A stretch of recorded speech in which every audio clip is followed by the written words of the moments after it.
In my hand, I hold a device that comes in all shapes and sizes. This device will not love us. It will not reciprocate and tell us how proud it is of us. It won't make us dinner when we're hungry. I'm Ryan Jones, here today to talk about technology's impact on the world today. We are responsible for how we handle technology, whether we choose to make it addictive or resourceful. We should not expect technology to make us happier, healthier, and more productive people. This is Xavier Jones. No relation. He's 6'8", and he's a starting center on his basketball team. Yet, he's not only renowned for his height, he's also at the top of his class. His coaches had high hopes for Xavier. They knew he was going places. After doing drills at practice, Xavier received a pass and tripped. He didn't get back up. Xavier had a stroke. Team stared in shock, turned to their coach, pulled this device out of his pocket, saved Xavier's life. So how did he save Xavier's life? You see, he had recently, in fact, the night before, bought an app called PhoneAid for $1.99, a CPR app in which individuals with previous CPR knowledge could refresh their minds and make the right calls when necessary. Because of his coach and this device, Xavier's alive today. So, I want to talk about another situation in which this device was used. Like Xavier, Savannah Nash was also the top of her class and a star athlete. She had recently just turned 16 and received her license the day after. You see, Savannah was dedicated to her family. She always put themselves before herself. After happily agreeing to get groceries for her family, Savannah, for one moment, decided to pay more attention to the keyboard on her screen than the safety of the road. Savannah hit the side of a truck. Next thing that happened, Savannah had died by collision through texting and driving.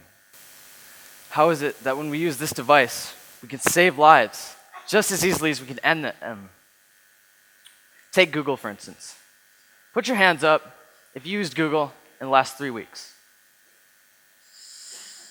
Keep them up if you used it in the last 3 days. Okay?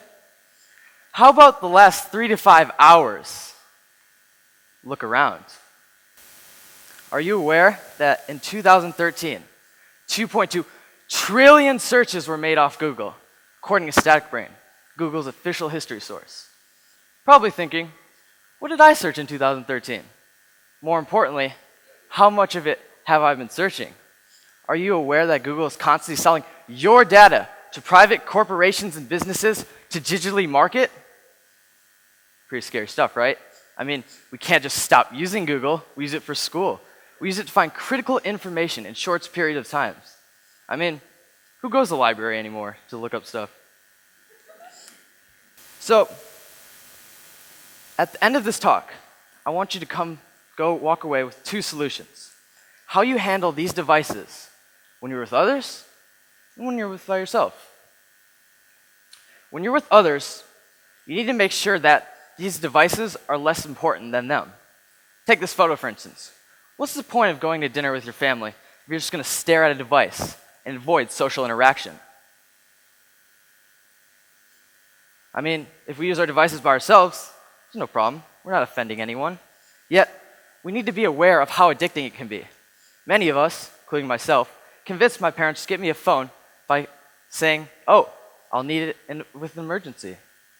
So, what happens if you all have been playing Angry Birds and uploading all photos to Instagram for 5 hours, and you can't make an emergency call when you actually need help? Let's be more like this family. Instead of zoning out, we actually talk to our friends and family. Instead of zoning out, we actually talk about our favorite part of the day, maybe what we learned at school. But we're not going to sit there and zone out on our devices, because in the end, what will matter more? Your friends, your family, or this? So please, put it down. Thank you.